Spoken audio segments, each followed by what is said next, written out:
The ultimate ambition of the control grid is not to take your money. It is to make money impossible to use without their direct permission. By the end of this protocol, you will understand that the transition to biometric banking, paying with your face, your palm, or your retina, is not a convenience feature. It is the construction of a digital prison where your biological reality becomes the key to your survival, and that key can be deactivated remotely. We are witnessing the death of the bearer asset and the birth of the identity asset. Cash is a bearer asset. It does not care who holds it. If you have the cash, you get the food. Biometric money is an identity asset. It only works if the system validates who you are and what you have done before the transaction clears. The soft men are cheering for this. They love walking into the store, smiling at a camera, and walking out with their processed sludge. They call it frictionless. The architect calls it the biometric guillotine. If your face is your password, you cannot change your password. If your face is your wallet, you cannot hide your wallet. And if the system decides that your face belongs to a dissident, a carbon criminal, or a non-compliant entity, your face stops working. You do not starve because you are broke. You starve because you have been deleted. To understand the trap, you must analyze the convenience hook. The system always sells slavery as a luxury. They show you the sleek terminals at the airport where you scan your eyes to skip the line. They show you the Amazon One Palm scanners at Whole Foods. They frame it as a time saver for the busy modern human. But the underlying architecture is a centralized identity ledger. When you link your biometric data to your bank account, you are merging your biological existence with your financial existence. In the old world, you could be anonymous. You could buy a burger with a $10 bill, and no one knew your cholesterol level, your political affiliation, or your location. In the biometric regime, every calorie you consume is logged against your unique biological ID. This creates a total information awareness regarding your consumption. The insurance companies will know you bought the steak. The government will know you bought the ammunition. The health algorithm will know you bought the alcohol. There is no such thing as a private transaction when your body is the credit card. The data is aggregated, analyzed, and used to build a social compliance score that determines your future access to the grid. The true danger lies in the integration of biometrics with CBDCs, central bank digital currencies. This is the programmable money trap. When money becomes software, the issuer can program rules into how that money can be spent. Combined with facial recognition, this allows for granular control of the population. Imagine a scenario where the state declares a climate emergency. They decide that each citizen is limited to 2 pounds of red meat per month. You walk into the store. You smile at the camera. The scanner recognizes your face. It checks the central database. It sees you have already met your meat quota for the month. The transaction is declined. You have the money in your account, but your face does not have the permission to spend it on that specific item. This is the rationing of the future. It is not done with coupon books and breadlines. It is done with algorithmic denials at the point of sale. The soft man will stand there, confused, smiling harder at the camera, not realizing that his smile has been demonetized. Furthermore, biometric banking eliminates the proxy. In a cash economy, you can give money to your neighbor to buy food for you. You can give cash to your child. You can help a friend off the books. In a strict biometric system, the transaction requires your physical presence. You cannot lend your face to your neighbor. You cannot give your retina to your son. This destroys the informal economy. It makes charity impossible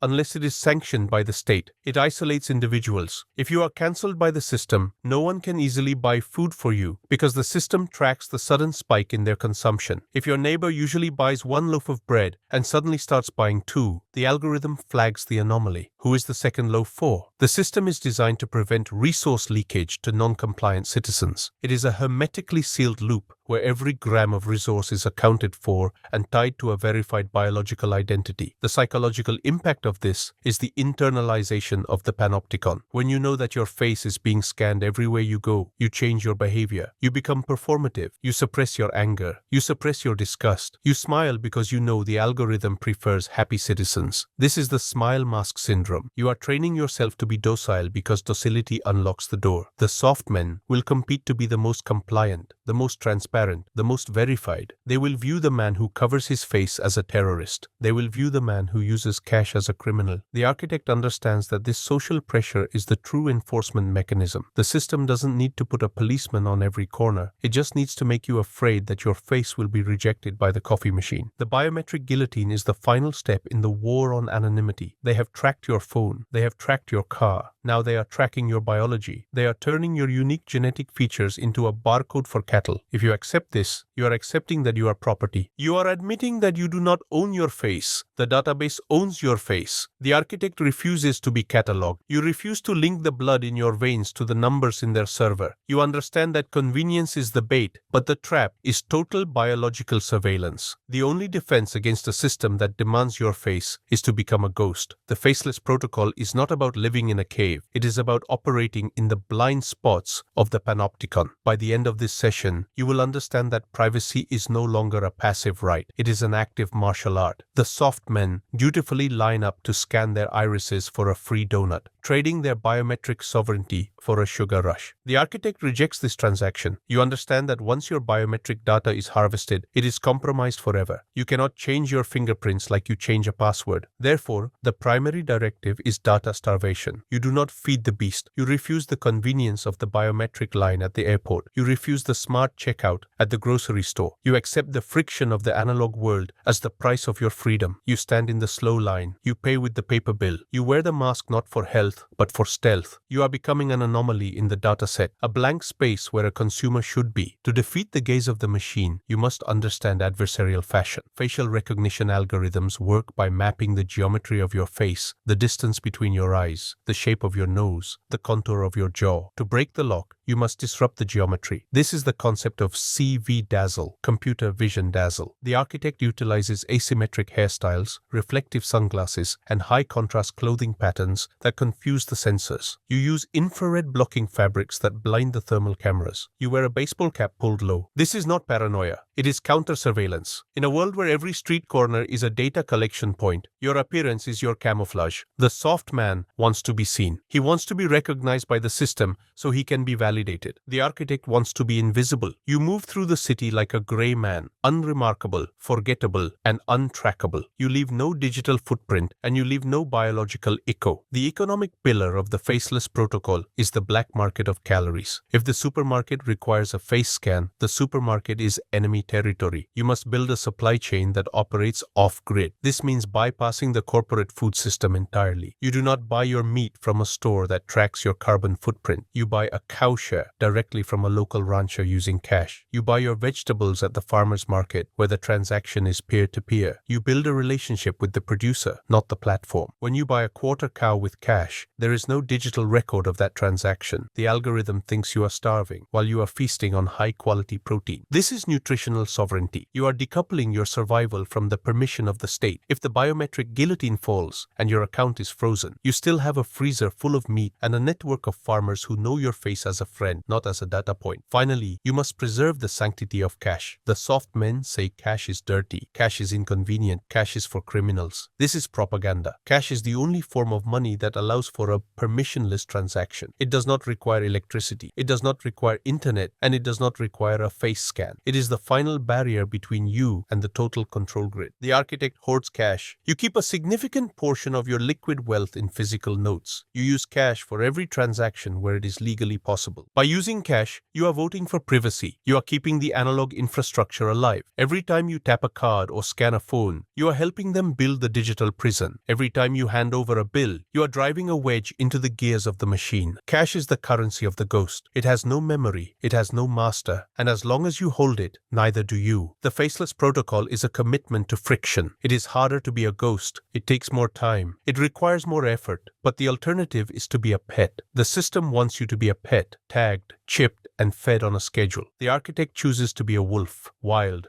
untracked, and responsible for his own hunt. The final fortress against the biometric prison is not a technology. It is a relationship, because the only way to bypass a system that requires algorithmic verification for every interaction is to build a network of human beings who require no verification other than your word. The soft men live in a trustless society. They do not trust their neighbors, so they rely on the police. They do not trust their business partners, so they rely on lawyers. They do not trust their currency, so they rely on the bank. This This absence of trust is the vacuum that the biometric grid fills. The system says, since you do not know who this man is, scan his face to verify him. The architect rejects this. You build a high-trust parallel society. In a tribe where every man is vetted by fire and proven in the trenches, you do not need a contract and you do not need a scanner. You operate on the handshake protocol. When you buy meat from your rancher neighbor and you pay him in silver or labor or cash, the transaction is secured by reputation capital, not by digital surveillance. If he sells you bad meat, his reputation dies. If you pay him with fake silver, your reputation dies. This mechanism is older than the state and stronger than the blockchain. It is the biological root of commerce. The system wants to intermediate every human connection with a digital toll booth. The architect tears down the toll booth and walks directly to his brother. To execute this, you must construct a local mesh network. You cannot survive the biometric guillotine as a lone wolf. A lone wolf needs the grocery store. A pack owns the hunting ground. You must identify the critical nodes in your physical vicinity. Who grows the food? Who fixes the engines? Who has the medical training? Who has the tactical capacity? You form alliances with these men. You do not just know them, you integrate your supply chains with them. You trade your skills for their goods. This creates a circular economy that is invisible to the thermal cameras of the state. The algorithm cannot tax a favor. The algorithm cannot regulate a gift. When you operate in the gift economy within a closed loop of trusted men, you are essentially undetectable. You are creating a dark pool of resources that provides resilience when the official grid shuts you out. The soft men are alone in their pods, connected to everyone digitally, but connected to no one physically. When their account is frozen, they starve. When your account is frozen, you go to your neighbor's house and you eat. This is not charity. It is the dividend of the social equity you have built through honorable action. The ultimate philosophical stance of the architect is the sacredness of the face. Your face is the reflection of the soul, not the password to a database. It is the primary instrument of human connection. When you sell your face to the machine for a discount, you are committing a spiritual prostitution. You are turning the divine into the data. The architect refuses to commoditize his biology. You reserve your face for those who have earned the right to see it. You reserve your smile for your children, not for the kiosk. By refusing to participate in the biometric theater, you are signaling a return to dignity. You are saying that there are parts of the human experience that are not for sale. The system hates this. The system wants everything to be fungible and trackable. By drawing a line at your own skin, you are declaring the ultimate boundary. You are saying, this is where the state ends and where the man begins. The biometric banking grid is a test. It is asking, how much of yourself will you sell for convenience? The soft man sells it all. The architect sells nothing. You keep your face. You keep your soul. You keep your freedom. The cage is built. The cameras are on. The scanners are waiting, but they cannot scan a ghost. They cannot track a man who operates in the shadow of the analog world. They cannot starve a tribe that feeds itself. The biometric guillotine will fall on the necks of the dependent. You are not dependent. You are sovereign. You have the cash. You have the skills. You have the brothers. The face of the architect is not a barcode. It is a flag of defiance.